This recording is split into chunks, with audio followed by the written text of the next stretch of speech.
Hello, good afternoon, and welcome to the Sales Scoop. This is a show for startups who want to improve how they sell. Every episode, we bring you the shiniest pearls of wisdom from experienced sellers and tackle the hottest topics in sales. I'm Alistair Cole, your host for today and a co-founder of the Uplift Partnership. I'm a computer scientist and ex-software engineer with 2 decades experience in B2B sales and marketing. And I'm delighted today to bring in my friend and B2B sales expert, Kieran. Hi. Hi, Alistair. Good afternoon, everybody. My name's Kieran Gill. I am co-founder and director of the Uplift Partnership. And as well as Alistair, I've got 2 decades of B2B experience in business development and in sales operation. Thank you. And together with our CTO, Douglas, we are the Uplift Partnership. We accelerate sales for startups. And today's topic is complex buying groups and covering all the bases. Really important when you're selling into larger deals, enterprise sales. And it's a really human thing. You know, buying groups are about people. They're about people's individual motivations, their wants, their needs, the different roles they play within the buying group, but also within the company, and whether they play nicely or difficultly with each other. Kieran, tell us a little bit about when you would expect as a seller to first get involved with or see a complex buying group. I think with complex buying groups, you're looking at, as your sales process, you're looking quite early on that your first engagement will come in with maybe only 1 or 2 potential people from the buying group itself. Initially, you will talk to just one person. So as the meeting or as you start engaging with the customer, you're going to start engaging with the group itself. As the deal progresses, you'll then have more access to more people within the buying group potentially, and maybe some will be more vocal at certain points, and you'll have more interaction with them at certain points of the selling process. And in certain parts, certain other characters will leave, and other ones will enter. Yeah, and we know that size of the buying groups, been going up for a little while. The COVID and the pandemic exacerbated it. We saw buyers online at home doing much more research, taking more responsibility for being informed and wanting less time with sales reps, effectively, much more self-service going on. And that's just exploded after the pandemic. I think HBR did some research recently, and they said that 2 years ago, I think 5.4 was the average number of people in an enterprise deal, and then it's up to 6.8 now. So buying groups getting larger and with a ever more complex internal mechanics. So when we're talking about complex buying groups, my friend, what area within the sales process are we talking about? Well, so as you come into the early interactions with a client, so you've touched base. Everything looks perfect. At this point, when you start first doing your first interactions in your discovery kind of opportunity, when you're discovering the opportunity yourself, some of your questions are going to be related to who are the stakeholders involved in this purchase decision. Now, you don't ask that question out front. What you're going to do there is pretty much a stakeholder analysis, and you start suddenly understand who the characters are that are going to be involved in the purchasing of that solution, that service that you're selling. Now, because the chances are you've been doing this for multiple years, or you've come from that industry, you probably have an understanding of who is going to make up that buying group prior to you even getting engaged. If you're brand new to sales, hopefully you're with a company that's already done all the analysis, has a playbook, and has already told you our solution is aimed at these people. These are the people that are going to be in the buying group, and you're going to start engaging these kind of roles and different types of characters within the process. Great. Well, look, let's crack on and get into those characters. I want to start by just demonstrating our results that we see through properly assessing buying groups, we're able for our clients to book more than twice as many meetings, quadruple their win rates, and deliver 251% ROI. And through our 360 sales diagnostic product that we've put 53 startups through in the last 8 months, we see in the deal closing phase, which is where the buying group exists, the average score for the deal closing element of their sales capability is 45.7%, and that covers that full list on the right hand side, everything through their pre-sales and demo capability to targets, reporting and monitoring. So deal closing kind of scoring mid 40s, not terrible, but obviously not great, and a big area where understanding the buying group can help improve that. How are you selling today? You know, right at the top here, maybe you're not, maybe you just got your fingers crossed, you're hoping the phone rings. You might be doing ad hoc sales, so whatever worked last time. If you're engaging with a buying group, you're more likely to be in the consultative selling space, you know, acting more like advisors. And further down the line, if you want to get more dynamic, you want to get into self-service, digital buyer enablement tools. That is actually the subject of our next masterclass. But today we're focusing on the consultative aspect of selling. There's a range of different consultative selling approaches that we take. And what we're going to do now is dive into the 7 buying group personas that we feel are important within a complex buying group. So we're going to dive into those 7 now, power through each one with Kieran here as our expert B2B guide. Let's come straight off the bat, my friend. Persona number 1, the champion. Why is the champion important? Yeah, so when it comes to the champion, you need somebody, when you're selling something that is complex, that potentially if you're doing some consultative selling means that you're selling something that people need to be convinced to purchase in some such way. That's why you're in a consultative selling process. Having a champion in the deal gives you an advantage over everybody else that potentially is selling into that company who might be also selling similar solutions as yourself.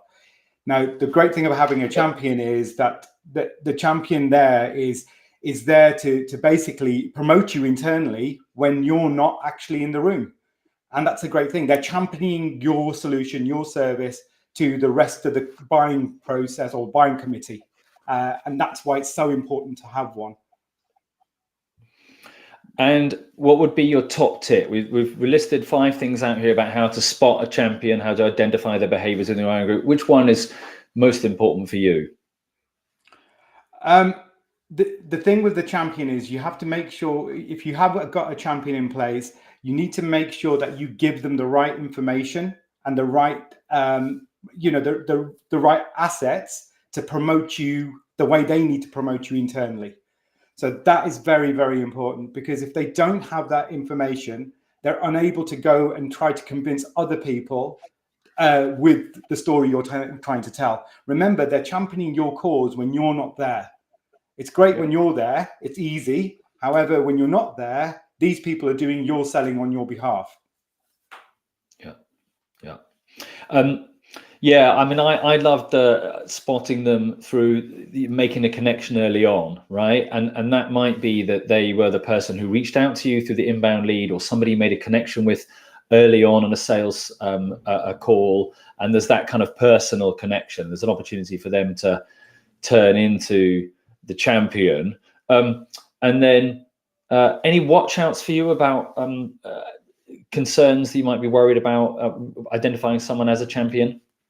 Yeah, I think sometimes you can get a little bit carried away. You want to see champions in people potentially that aren't.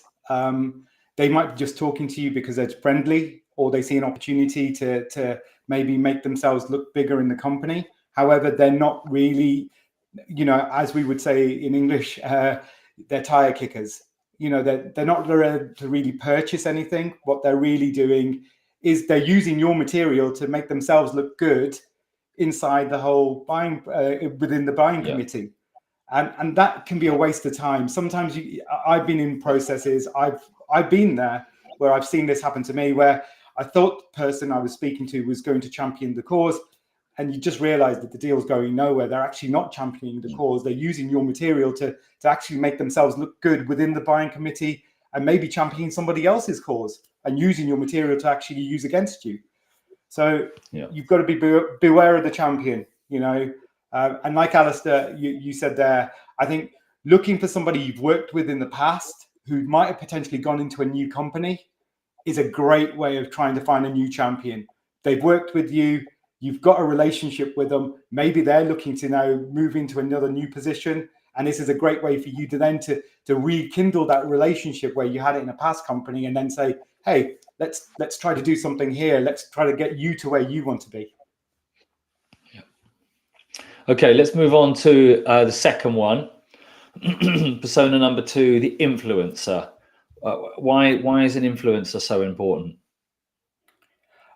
So when we're looking at an influencer, you've got to remember that these people might not be actually a part of the buying group all the way through. However, what they're going to be doing, they're influencing the buying group from outside. So what they'll do a lot of the time, they're helping the group itself to share, to gather an opinion together.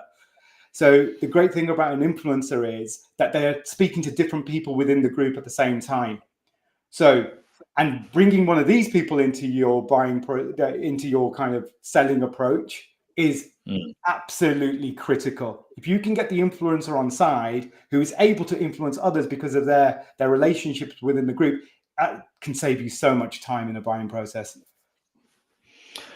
Yeah, that makes perfect sense. I love watching out for them or spotting them as someone who is a trusted advisor, maybe by a decision maker. But obviously they have authority, they have influence in the group. And what would be a sales action you'd pick out, Kieran, about another one about how you would cater to influencers? Yeah, just make sure that when you're talking about your solution, that they have a good understanding of what your solution is. The chances are, if they're influencing, they will want to make sure that they keep their power within the group. So you need to make sure that you've got these people on side, that they have the necessary information and all that they require to make sure that they're able to share that within the group, and they're comfortable sharing that. So get regular feedback from influencers. Find out where you are. Don't be embarrassed to reach out to them and knock on their door and say, hey, where are we in the process? Can I give you anything else? Do you need anything else? They're sometimes very good at giving you information back as well, in the sense of telling you, you know what, you might be missing the mark with the deal here. You might need to sharpen your pencil a little bit better. Or, you know, there's loads of different. So an influencer is very, very important because they're critical to the deal, and they will be. You'll always have influencers in the deal. Okay, let's move on to number 3, the end user, individual who's actually going to be using the solution on a day-to-day basis. Why is this persona so important? Well, if you're selling your solution, the chances are the end user is the one who's going to be using it. They're the one who's probably going to be using your solution on a day-to-day basis. And potentially, it could be one of the people from that group that might be reaching out to you, who are being told, go and assess some products and find out how could we do this better. So initially, you might get somebody contacting your company from an inbound lead that might be an entry-level person who is an end user. You might not spot them as an end user. They might not call themselves an end user, because who calls themselves an end user? You call yourself a decision maker, don't you? I would. Who are you? I'm the decision maker. However, the chances are these people are going to be using it, and you want to make them feel comfortable with your solution. You want to find out exactly how they work, what they're looking to do with it. And the great thing about an end user is they'll probably give you a lot of information about the internal stakeholders within that buying group. However, remember, no one is going to tell you that they're not a decision maker. So this takes a bit of time and effort. Yeah, everybody thinks they're a decision maker. So I think that's a great shout from you. Often they're the ones who are researching at the beginning of the process. You know, we need something different. What we've currently got isn't working for us. So I think that's a great shout. And, you know, being really working hard to try and turn them into advocates, right? Because they're the ones who, like you said, in kind of internal sales will be supporting that decision-making process. So really important to keep end users front of mind. And I think one of the key sales actions for me is around showing that practical value. They need to see it to believe it. And so it's demonstrating practical value through interactive demos, and proofs of concept, so they can actually see what they're going to get. It's not so much theoretical, much more practical for them. They're great to shape your demo. So the great thing about an end user is that they'll tell you exactly what the company is trying to achieve, what they want to see, how they want to use it. So when you get to that, potentially you have to demo your product. So if you can get the end user to give you the story and give you the actual script to the presentation, that's powerful, because you're going to see these people in that presentation, in that demo, nodding their head saying, that's exactly what we want. Yeah. And you don't need to talk about price to these people, because they don't actually care about price, because they haven't been given this, they haven't been told to find the cheapest product out there. They've been told, find the product that works for us. Yeah. And I think that's it's a really good point about them actually kind of becoming mini champions. They don't necessarily have the authority to, drive it all the way to the finish, but they become like mini champions. When they see those features, I've seen people's eyes light up when you show them various features and think like, that's going to save me 2 hours a day. Immediately they're a kind of mini champion fighting your cause. So end user is really important. Let's dive on to number 4. Bit more of a negative persona here, the blocker. What's the blocker all about, Kieran? The blocker tends to be somebody who is, just happy with the status quo, potentially, is unfavorable to your solution, doesn't want to move things forward, kind of skeptical about what your solution can potentially do for the company. And you always get these people. I have several in my family. Hopefully they're not watching, but from that kind of thing, this is what happens, and it'll be nice to think that once you engage with a client that everyone's on board. Wow, you're the best solution, you're the best service ever. Hey, let's make this happen. Unfortunately, sometimes there are going to be people in there who might be banging a drum for a competitor. So for somebody else, they could be a champion, they could be an influencer. However, for you in your side of the deal, they're a blocker. Because, tell you the truth, they don't like your solution. They don't like you. It could be the wrong day of the week. It could be for any reason. However, you've got to be prepared for these people. Yeah. And I love that how to spot here, where we say, look, if they're talking favorably about the competition, right, then that's a good indicator that they could be a blocker. They're bringing up budget constraints, challenging on value, and generally, they're potential deal breakers, which is a big issue. So what would be your number 1 tip in terms of sales action that sellers should take to neutralize blockers?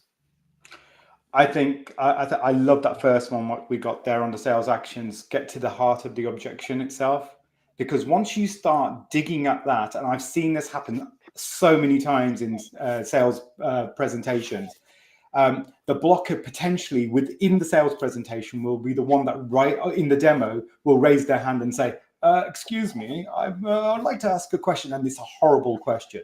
Now, however, what you want to do at that point is find out exactly what their problem is. Why is it that that's what they're looking for? Because what you'll tend to find is suddenly the objection just fades away, because it didn't exist in the first place. Because actually the real thing is that they want the deal to go somewhere else, or they want the money to be spent somewhere else. So the great thing about with the blocker is, don't be afraid of them. Make sure that you have your understanding of why your solution's better. Be prepared for them. Get your colleagues to test you to make sure that you're prepared, because these people will come along and they will make your life difficult somewhere along the line. And I think that's a good shout about getting your colleagues to test. Role playing around difficult questions you might get before a meeting is really highly valuable. I love this last sales action about sharing customer stories where a similarly skeptical client, right, changed their mind and the outcome was successful. You can say, 2 deals ago, somebody had the same concerns as you, and this is how we got past them and alleviated them. And something else that's often worked for me is where I've taken that negative individual, someone who has a negative thought patterns around the solution, and given them a more of a pivotal role in the decision-making process. So they would be leading on, testing or something, where actually they have to sit in front of the product, and actually when they see it and they use it through their own eyes, they become more on board. So bringing them out of that group, right, and exposing those false objections is a good way to do it too. Let's move on to number 5 of 7. The evaluator, often technically focused, and definitely a gatekeeper about whether your solution is going to fit in. How do you see the role of the evaluator, Kieran?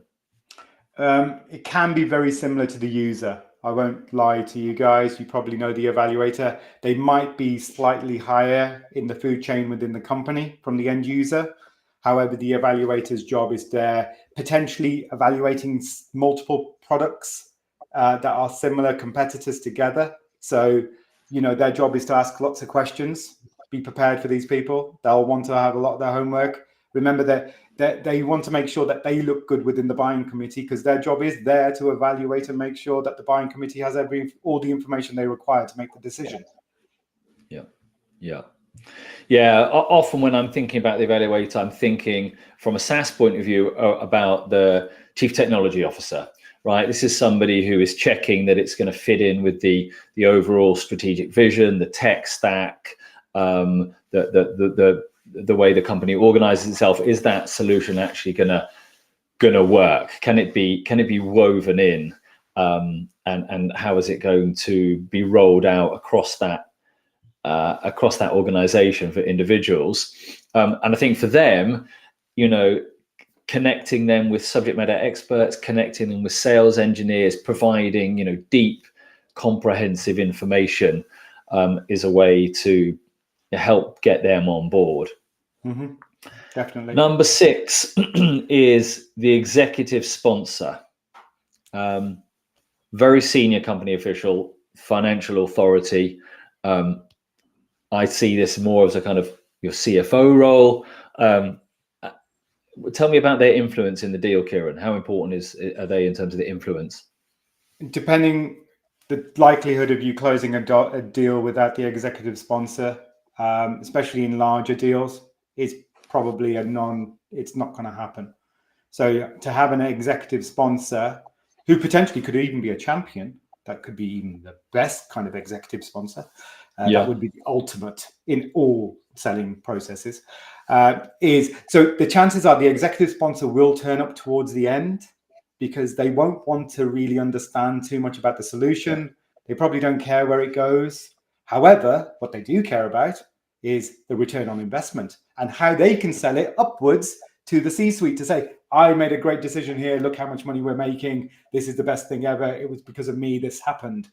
So these people you need to have the information there for them. Remember, you're giving information to other people within the buying group to pass on to this person, because this person then will take that information and say, ooh, this is going to make me look amazing and get me that boat and that bonus that I've always wanted.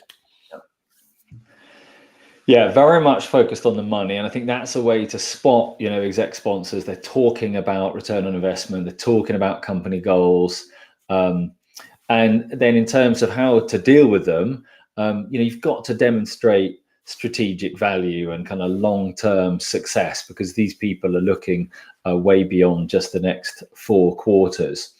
So that's the exec sponsor. And then the 7th and final persona we're going to cover off is the decision maker. Sounds really important. What is that the case, Kieran? We're talking complex buying groups. So the decision maker actually might be decision makers.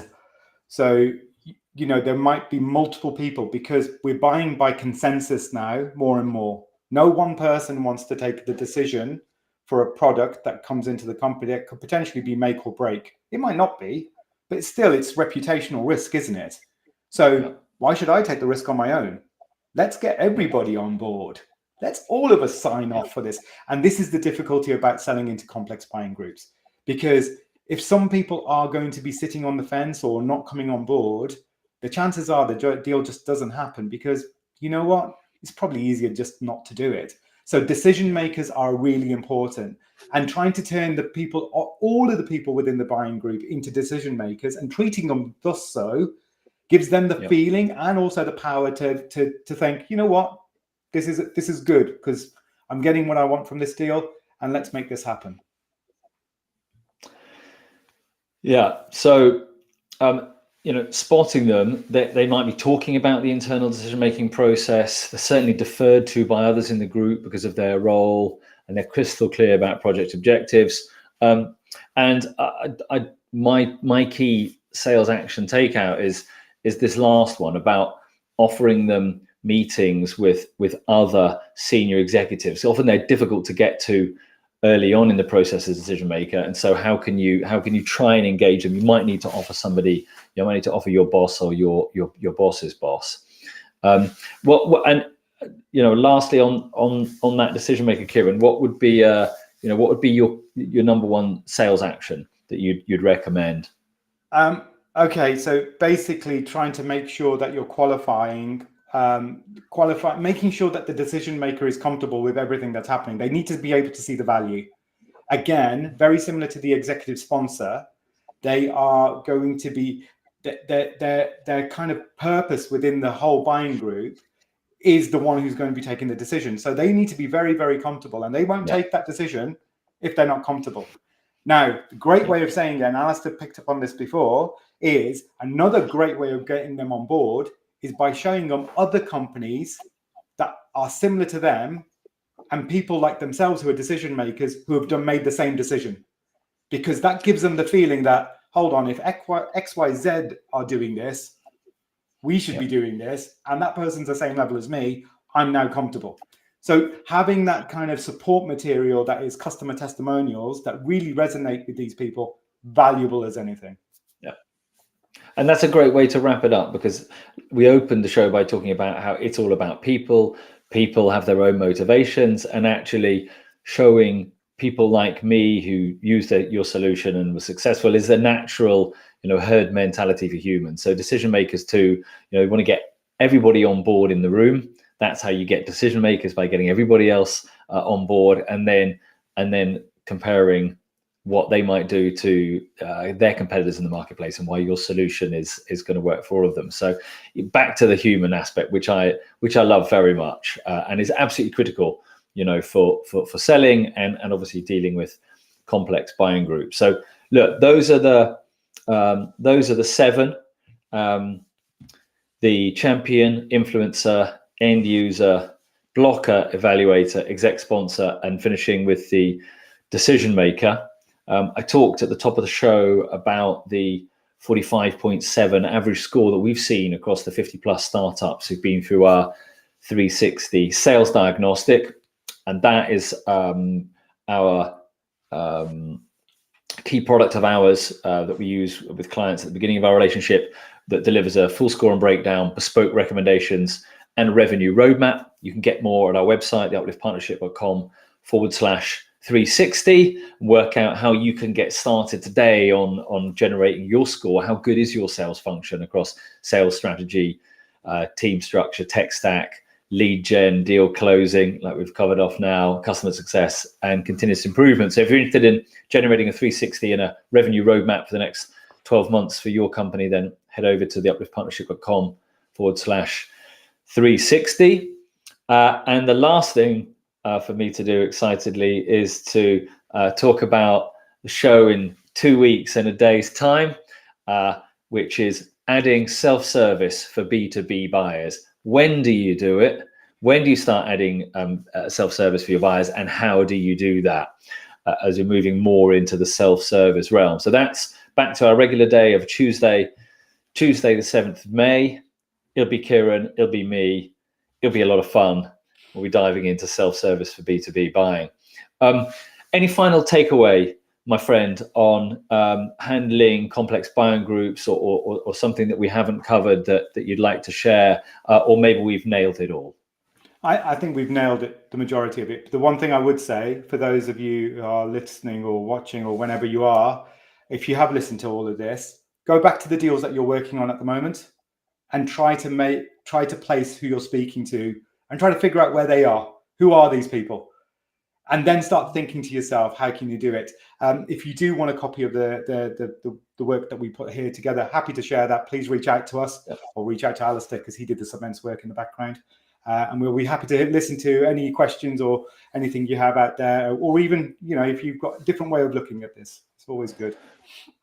I think that's great advice. You can't beat blank sheet of paper and a pencil. You scribble down the key names in the complex buying group that you're interacting with. What are they? Are they a champion? Are they a blocker? Like you said, our definitions will be available online. And if you need any help with that, you can reach out to me or Kieran on LinkedIn, on Twitter, or you can head over to the website, theupliftpartnership.com. We're always available to help accelerate sales for startups. That's it. Out of time. Show's finished. Thank you for your time, my friend. B2B sales expertise as usual. Appreciate it very much. No worries. Thanks, Alistair.